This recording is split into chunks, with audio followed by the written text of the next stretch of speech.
नमस्कार मित्र मैत्रिणी आणि माझ्या सगळ्या ताईंचं अगदी मनापासून स्वागत करते। सर्वप्रथम सर्वांना श्री स्वामी समर्थ। नमो मल्हारी देवाय म्हाळसापती नमस्तुभय मरालाय नमो नम मल्हारी जगन्नाथ त्रिपुरारी सद्गुरु मनेज्ञ म्हाळसा कांतात वंदे स्मरत कुलदैवतम। मंडळी, महाराष्ट्रात खंडोबा आणि कर्नाटकात मल्हारी या नावाने ओळखला जाणारा हा लोकदेव कर्नाटक आणि महाराष्ट्राच्या संस्कृतीत अनुबंधाचे एक प्रकट प्रतीक आहे। मल्हारी मार्तंड भैरव हे त्याचे संस्कृत नाव असून या देवतेची लोकप्रियता एवढी व्यापक आहे की धनगर रामोशांपासून देशस्थ ब्राह्मणांपर्यंत समाजाच्या सर्व थरांत त्याची उपासना प्रचलित आहे। मंडळी, खंडोबाचे नवरात्र हे मार्गशीर्ष शुद्ध प्रतिपदा ते मार्गशीर्ष शुद्ध षष्ठी असे 6 दिवस साजरे केले जाते। हा खरा षड्रा उत्सव असतो। मार्गशीर्ष षष्ठी म्हणजेच चंपा षष्ठी।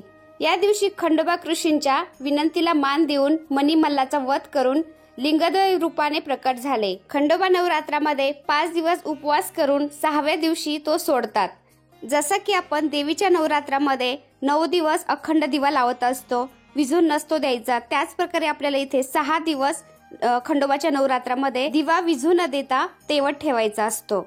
आणि मल्हारी मार्तंडांना दवना, झेंडूची फुलं, बेलपत्र हे खूप प्रिय आहे, तर ते सुद्धा वाहिली जातात। बेलपत्र का वाहतात तर खंडोबा मार्तंड हे महादेवांचेच रूप आहे, त्यामुळे त्यांना बेलपत्र सुद्धा वाहतात। तर आजच्या व्हिडिओमध्ये मी तुम्हाला खंडोबा नवरात्राची जी पूजा मांडणी आहे ती कशी करायची ते सांगणार आहे, दाखवणार आहे।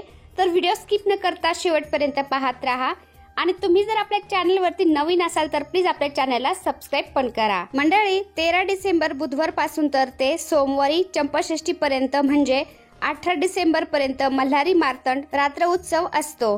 त्याचप्रमाणे खंडोबासाठी खंडेरायाचं हे 6 दिवसाचं नवरात्र असतं। जसं की आपण कुलदेवीची सेवा करतो, कुलस्वामिनीची सेवा करतो, तर त्याप्रमाणे कुलस्वामिनीला आपण आई मानतो, साक्षात आई मानतो। त्याचप्रमाणे खंडोबा हे आपले वडील आहेत। जसं आपण आईची सेवा करतो त्याच प्रकारे आपल्याला वडिलांची सुद्धा सेवा करायची असते। मंडळी, आपल्या घरावर, आपल्या परिवारावर जर कुलदेवी आणि कुलदेवतांचे जर आशीर्वाद असतील ना, तर आपल्या घरामध्ये कसलीच कमी पडत नाही। तर माझ्या ताई आणि दादांनो, ही जी घटाची स्थापना आहे, पूजा आहे, अगदी साधी सोपी आहे। अगदी ही पूजेची मांडणी व्रत आपण महिला सुद्धा करू शकतात आणि पुरुष लोक सुद्धा करू शकतात। तर खंडोबाचं जे व्रत असतं, उपवास असतो रविवारचा, आमच्या इकडे तर पुरुष लोक पण करत असतात। आणि बघा, तुम्ही म्हणू शकता की ताई, आम्ही आतापर्यंत जी पूजा आहे, व्रत आहे, हे केलेलं नाही। तर माझ्या ताई दादांनो, मी तुम्हाला नक्कीच सांगू इच्छिते की हे खंडोबाचं जे व्रत आहे तुम्ही नक्की करा। यामुळे तुमच्या घरावर, परिवारावर आपल्या कुलदेवाचा आशीर्वाद नक्कीच राहतो आणि त्यामुळे आपल्यावर कुठलेही दुःख आले, अडचणी आले तरी आपण अगदी सहजपणे त्यातून बाहेर पडतो आणि आपल्या घर परिवारावर कुलदेवांचा अखंड आशीर्वाद राहतो। तर त्यामुळे हे खंडोबा नवरात्र सेवा व्रत तुम्ही नक्कीच करा। तर सर्वप्रथम मी एका पाटावरती पिवळा कपडा अंथरून घेतला। तर पिवळाच कपडा अंथरायचा आणि कलशासाठी म्हणजे आपल्याला घटाची जी स्थापना करायची आहे त्यासाठी अष्टदल कमल काढून घेतले त्या खाली तांदळाने। आणि सर्वप्रथम आपण दिव्याची पूजा करायची असते, दिवा प्रज्वलित करायचा आणि मग पूजेला सुरुवात करायची असते। तर 2 पानांच्या वरती मी थोडेसे तांदूळ घेतले, तांदळावरती सुद्धा हळदी कुंकू वाहिले, म्हणजे भूमीची पूजा केली, दिवा ठेवलाय आणि दिव्याला सुद्धा हळदी कुंकू वाहिलं, फुल वाहायचं, अक्षता वाहायच्या, दिव्याला नमस्कार करायचा। जसं की आपण नवरात्रामध्ये 9 दिवस अखंड ज्योत प्रज्वलित करत असतो, त्याचप्रमाणे तुम्हाला या खंडोबा नवरात्रासाठी शुद्ध 6 दिवस अखंड ज्योत जी आहे ती प्रज्वलित करायची आहे। आणि शक्यतो पिवळी फुलं मिळाली तुम्हाला तर पिवळी फुलंच वाहावीत, कारण तुम्हाला माहितीच आहे जेजुरीला जेव्हा आपण जातो सगळीकडे हळदीचा पिवळा रंग आणि सगळीकडे हळदच हळद आपल्याला पाहायला मिळते। त्या कारणाने या दिवशी सुद्धा हळदीला खूप महत्व आहे। तर हळदीला आपण या दिवशी भंडारा सुद्धा म्हणतो। तर जेजुरीमध्ये सगळीकडे असा भंडारा उधळलेला असतो, जेजुरी सगळी पिवळीच दिसते आपल्याला, त्यामुळे आपण जेजुरीला सोन्याची जेजुरी असं सुद्धा म्हणत असतो। त्यामुळे पिवळ्या रंगाला सुद्धा तितकंच महत्व आहे। त्यामुळे आपण शक्यतो खाली पिवळाच कपडा अंथरावा आणि पिवळे फुलंच वाहावीत। तर सगळ्यात आधी दिव्याची पूजा करून घेतल्यानंतर गणपती बाप्पांना अभिषेक घातला। मी एका ताटामध्ये गणपती बाप्पांना घेतलं, पाण्याने अभिषेक घातला, नंतर दुधाने घातला, तुम्ही पंचामृताने सुद्धा घालू शकता, नंतर पुन्हा पाण्याने घातला। ओम गण गणपते नमः, ओम गण गणपते नमः। तर कुठल्या पण पूजेच्या सुरुवातीला गणपती बाप्पांच्या साक्षीने पूजेला सुरुवात करायची असते। तर गणपती बाप्पांना इथे मी 2 पानावरती थोडेसे तांदूळ ठेवले, त्यांना स्थान दिलं। हळदी कुंकू वाहायला फूल व्हायचं, जास्वंदीचं फूल असेल तर तेही वाहा, नाहीतर झेंडूचं असेल तर तेही वाहा, नाहीतर कुठलंही फूल दुसरं वाहिलं तरी पण चालतं। मनी भाव तिथं देव, मनातले भाव पाहतो देव। फक्त मनापासून पूजा करा, देवापर्यंत नक्कीच पोहोचले जाते।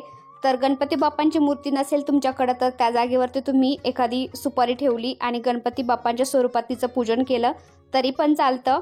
आता घटाची स्थापना करायची, त्यासाठी एक कलश घेतला मी। कलशामध्ये हळदी कुंकू, थोडेसे अक्षदा, 1 रुपयाचं नाणं, 1 सुपारी, फूल टाकलं आणि कलशावरती स्वास्तिक काढून घेतलं। तुम्ही ओम पण काढू शकता, स्वास्तिक पण काढू शकता। आता एक नारळ घेतलाय, नारळाला जसं की आपण खंडोबाला जसा भंडारा लावतो त्याच प्रकारे भंडारा लावायचा, कुंकू पण लावायचं। असं छान प्रकारे नारळाला सजून घ्यायचं थोडंसं, जसं की आपण मार्गशीर्ष गुरुवारच्या वेळेस नारळाला सजून घेतो किंवा कुलदेवीच्या नारळाला सुद्धा सजवतो, त्याच प्रकारे खंडोबाच्या रूपामध्ये सुद्धा आपल्याला या नारळाला छानपैकी असं सजवायचं, भंडारा लावायचा, कुंकू लावायचं आणि जे अष्टदल कमल काढलेलं आहे आपण तांदळाने त्यावरती घटाची स्थापना करायची। त्या अष्टदल कमलावरती मी हळदी कुंकू वाहिले, भंडारा वाहिलाय आणि घटाची स्थापना केली। पुन्हा कलशाला आता घटाला आपल्याला भंडारा वाहायचा, अक्षदा वाहायच्यात आणि घटाची स्थापना करायची। तर जो घट आपण मांडलेला आहे कलश, जसं की आपण देवीच्या नवरात्रामध्ये घट स्थापित केल्यानंतर घट अजिबात हलवत नाही 9 दिवस, डायरेक्ट 9व्या दिवशी हलवतो। त्याच प्रकारे आपल्याला 6 दिवस अजिबात हा घट हलवायचा नाही, कलश डायरेक्ट 6व्या दिवशीच याला हलवायचं असतं। आता घटाची स्थापना झाल्यानंतर आपल्याला असं बोलायचं आहे, हे खंडोबा देवता मी तुम्हाला हार अर्पण करत आहे, हे खंडोबा देवता मी तुम्हाला भंडारा अर्पण करत आहे, हे खंडोबा देवता मी तुम्हाला अक्षदा अर्पण करत आहे, हे खंडोबा देवता मी तुम्हाला फूल अर्पण करत आहे। आणि तुम्ही कुठल्या प्रकारचा नैवेद्य ठेवणार आहात, अर्पण करणार आहात ते तुम्ही बोलायचं आहे। जसं की हे खंडोबा देवता मी तुम्हाला खडीसाखरेचा नैवेद्य अर्पण करत आहे असं बोलायचं। आणि आपण अगदी आपल्या साध्या भाषेमध्ये आपण पूजा करायची, जरुरी नाही की तुम्हाला कुठले मंत्र यावेच म्हणून, तर आपण साध्या भाषेमध्ये पूजा केली तरी पण चालते। नैवेद्य ठेवल्यानंतर 3 वेळा पाणी फिरवायचं नैवेद्यावरून। तर मंडळी, प्रत्येक ठिकाणची घटस्थापना ही वेगवेगळी असते, जसा भाग बदलल तशी थोडीफार पद्धत सुद्धा बदलत असते। तर आमच्या इकडे अशी पद्धत आहे त्यामुळे मी तुम्हाला अशी पद्धत दाखवत आहे। काही ठिकाणी जसं की नवरात्रामध्ये घटाची स्थापना करतात, त्याच प्रकारे धान्य टाकून सुद्धा घटाची स्थापना केली जाते। आमच्या इकडे अशी केली जाते त्यामुळे मी तुम्हाला अशी दाखवत आहे। तुमच्या इकडे कशी करतात मला कमेंटमध्ये नक्कीच सांगा। तर खंडोबा देवता म्हणजे महादेवांचं स्वरूप आहे, त्यामुळे या दिवशी आपल्याला महादेवांच्या पिंडीला सुद्धा अभिषेक घालायचा आहे, महादेवांच्या पिंडीचं सुद्धा आपल्याला पूजन करायचं आहे। तर महादेवांची छोटीशी पिंड आहे माझ्याकडे पाऱ्याची, तिचं सुद्धा मी पूजन केलं, अभिषेक घालून घेतला। शिवलिंगाला सुद्धा मी स्थान दिलं, बेलपत्र व्हायचे, पांढरं फूल व्हायचे, भस्म व्हायचंय, तुम्ही चंदन सुद्धा वाहू शकता। तर आपल्याला पिंडीचं सुद्धा पूजन करायचं आहे। तुमच्याकडे पिंड जर नसेल तर तुम्ही तांदळाची छोटीशी पिंड सुद्धा बनवून तिचं पूजन करू शकता या दिवशी। आता महादेवांच्या पिंडीचं पूजन झाल्यानंतर खंडोबाचा जो टाका असतो त्याचं सुद्धा आपल्याला पूजन करायचं आहे, टाकाला सुद्धा आपल्याला अभिषेक घालायचा। तर कुलदेवीचं पूजन हे टाकामध्येच केलं जातं शक्यतो। तर तुमच्याकडे मूर्ती जर असेल तर तुम्ही मूर्ती सुद्धा ठेवू शकता, फोटो असेल तुम्ही फोटो ठेवा आणि टाका असेल तर खूपच चांगलं, टाकाची तुम्ही इथं पूजा करायची आहे। टाकाला सुद्धा पंचामृताने मी अभिषेक घातला, दाखवलं नाही कारण व्हिडिओ खूप मोठा होतोय।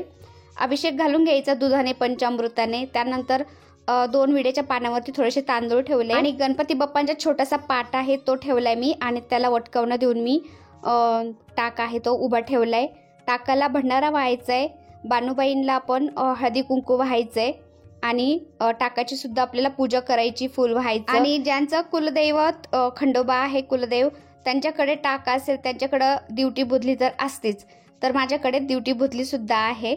तर दिवटीसाठी मी असं छोटंसं स्टँड आणलेलं आहे, तर त्यालाच मी अशी तर दिवटी ठेवली, त्याचं सुद्धा पूजन करून घ्यायचं आणि बुधलीचं सुद्धा पूजन करून घ्यायचं आहे आपल्याला या दिवशी। आणि आपला कुलदेव खंडोबा असल्या कारणाने आपण तर जागरण नक्कीच घातलेलं असतं। तर जागरण घातल्यानंतर जी कडी असते पहा, कडी तोडावी लागते, तर ती कडी सुद्धा तुटलेली आपल्याकडे असते, तिचं सुद्धा पूजन केलं जातं, आपल्या देव्हाऱ्यावरती ठेवावी लागते, तर ती सुद्धा मी पूजून घेते आता। तर ही कडी कशाची असते, आपण जागरण घातल्यानंतर जो लंगर तोडतात, तर लंगर तोडल्यानंतर जी कडी तुटते ती कडी आपण आपल्या देव्हाऱ्यावरती पूजायची असते। तर ही बुदली आहे, तर बुदली सुद्धा पूजायची असते. घंटीचं सुद्धा पूजन केलं जातं. तर कुठलीही पूजा करायची म्हटलं की आपल्याला घंटी वाजवावी लागते. घंटी वाजवल्याशिवाय आपली पूजा ही पूर्ण मानल्या जात नाही. त्यामुळं घंटीचं सुद्धा पूजन करायचं, घंटी वाजवायची. आणि पहा, खंडोबाला आपण जेजूरला गेल्यानंतर खूप मोठं कासव आहे तिथे. तर कासव असतं आपल्या घरामध्ये, सगळ्यांच्या घरामध्ये कासव तर असतंच. त्याचं सुद्धा आपल्याला या दिवशी पूजन करायचं आहे भंडारा वाहून. तर तुमच्याकडे जर नसेल तर तुम्ही या दिवशी कासव नक्कीच खरेदी करून त्याचं पूजन करू शकता. आपल्या घरामध्ये हमेशा आपल्या देवाऱ्यामध्ये ठेवू शकता. आणि तुम्हाला मोठं जर घ्यायचं असेल तर तुम्ही हॉलमध्ये सुद्धा ते ठेवू शकता. तर हे कासव कसं असावं, कासवाखाली जर आकडे जर असतील तर ते तांदळात ठेवावं आणि आकडे जर नसतील तर ते पाण्यात ठेवावं. आणि पहा, गणपती बाप्पांना मी विडा पण ठेवलाय. खारीक, खोबरं, सुपारी, बदाम, हळकुंड याचा विडा पण ठेवलाय. आणि प्रसाद तुम्ही इथे गणपती बाप्पांना गुळ खोबऱ्याचा प्रसाद पण दाखवू शकता. आणि खंडेरायांना तुम्ही खडीसाखरेचा नैवेद्य दाखवू शकता. आणि आपल्याला इथे खोबऱ्याची वाटीचं खूप महत्त्व आहे. तर खोबऱ्याची अर्धी वाटी घ्यायची. तर वाटीखाली सुद्धा मी थोडासा भंडारा टाकलाय आणि वाटीमध्ये सुद्धा आपल्याला भंडारा टाकायचा आहे. तर खोबऱ्याच्या वाटीचा आणि भंडाऱ्याचं खूप महत्त्व असतं. तर ही अशी अर्धी वाटी घ्यायची, त्यामध्ये भंडारा भरायचा. त्यामध्ये सुद्धा आपल्याला हळकुंड, सुपारी, खारीक, खोबरं, बदाम हे असं टाकायचं आहे. तर ही पूजा करताना तुम्ही मध्ये मध्ये असा मंत्र म्हटला तरी पण चालेल. ओम नमो मार्तंड भैरवाय नमः, ओम नमो मार्तंड भैरवाय नमः, असं मंत्राचा जाप तुम्ही करायचा आहे. या मंत्राचा जाप तुम्ही 1 माळ करू शकता किंवा 11 माळी केलं तर खूपच चांगलं. तुम्हाला जसा वेळ मिळेल तसं तुम्ही करा. आणि रोजच आपण 1 माळीचा जर असा जप केला आपण रोजच्या पूजेनंतर तरी पण चांगलंच. आपल्यावर आपल्या कुलदैवाचा आशीर्वाद हमेशा राहतो. आता तुम्ही म्हणता की ही पूजेची मांडणी झाली म्हणजे सगळं झालं, असं नाही बरं का. तर मांडणी झाल्यानंतर आपल्याला यासोबतच काही सेवा सुद्धा करायच्या आहेत. तर या पूजेमध्ये सर्वात जास्त महत्त्व मल्हारी मार्तंड सप्तशती ग्रंथाला आहे. खूप महत्त्व आहे या ग्रंथाचं. जसं की आपण नवरात्रामध्ये दुर्गा सप्तशती ग्रंथ वाचतो, त्याचं पठण करतो, त्याच प्रकारे आपल्याला श्री मल्हारी मार्तंड सप्तशती ग्रंथाचं पठण करायचं आहे. बघा, या संपूर्ण 6 दिवसामध्ये तुम्हाला कमीत कमी 14 पाठ करायचे असतात. अगदी हा ग्रंथ वाचायला तुम्हाला कमीत कमी 1 ते 1.5 तास लागतो फक्त. तर मल्हारी सप्तशती ग्रंथाचं पठण आपल्याला पहिल्या पानापासून ते शेवटच्या पानापर्यंत अगदी मनापासून करायचं आहे. तर तुम्हाला हा ग्रंथ जर मिळाला तर या ग्रंथाचं पठण तुम्ही नक्कीच करा. तुमच्यावर तुमच्या कुलदेवाचा आशीर्वाद नक्कीच राहील. त्याचबरोबर आपल्याला ओम नमो मार्तंड भैरवाय नमः या मंत्राचा सुद्धा जप करायचा आहे. मंडळी, या ग्रंथामध्ये एकूण 14 अध्याय आहेत. पहिल्या पानावर तुम्ही बघितलं तर तुम्हाला सगळ्यात पहिल्या पानावरती श्री स्वामी स्तवन पाहायला मिळेल. इथून तुम्ही वाचायला सुरुवात करायची आहे. आणि 14 अध्याय झाल्यानंतर तुम्हाला शेवटी क्षमा प्रार्थना आहे ती सुद्धा म्हणायची आहे. पूजेमध्ये चुकून नकळत काही चुका झाल्या असतील तर त्याबद्दल आपल्याला पूजेच्या शेवटी आपण क्षमा प्रार्थना सुद्धा म्हणायची असते. क्षमा प्रार्थना म्हणायची आणि सगळ्यात शेवट आपल्याला आरती श्री खंडेरायांची दिलेली आहे ती सुद्धा म्हणायची आहे. त्यानंतर गणपती बाप्पांची आरती म्हणायची आहे, सुखकर्ता. देवीची आरती दुर्गे दुर्गट भारी ही सुद्धा म्हणायची आहे. यानंतर शेवटी श्री मल्हारी स्तोत्र आहेत ते सुद्धा तुम्हाला म्हणायचे आहेत. तर ग्रंथ तुम्हाला मिळाल तर तुम्ही नक्कीच घेऊन या, त्याचा फरक तुम्हाला नक्कीच जाणवेल. तर घटाची स्थापना आमच्या इकडे अशा प्रकारे करतात. तुमच्या इकडे कशी करतात ते मला कमेंटमध्ये नक्कीच सांगा. तर काही ठिकाणी जसं की नवरात्रामध्ये घटाची स्थापना करतात, माळी घालतात 9 दिवस, त्याच प्रकारे घटाची स्थापना सुद्धा केली जाते आणि 6 दिवस 6 प्रकारच्या माळी सुद्धा घातली जातात. तर जसा भाग बदलतो त्यानुसार थोडीफार पद्धत सुद्धा बदलत असते. तर आमच्या इकडे घटाची स्थापना अशी केली जाते, पूजा अशी केली जाते. त्यामुळे आमच्या इकडे जशी पूजा करतात त्या प्रकारे मी तुम्हाला दाखवलेली आहे. आमच्या इकडे अगदी अशी साधी सोपी पूजा केली जाते. तर तुम्हाला ही पूजेची मांडणी पूजा कशी वाटली ते मला कमेंटमध्ये नक्की सांगा. व्हिडिओ आवडला असेल तर एक लाईक करा. चॅनलवर नवीन असेल तर प्लीज आपल्या चॅनलला सबस्क्राईब पण करा. चला तर मग भेटूया पुन्हा अशाच एका छानशा व्हिडिओ बरोबर. तोपर्यंत बाय बाय. व्हिडिओ पाहिल्याबद्दल धन्यवाद. सर्वांना श्री स्वामी समर्थ.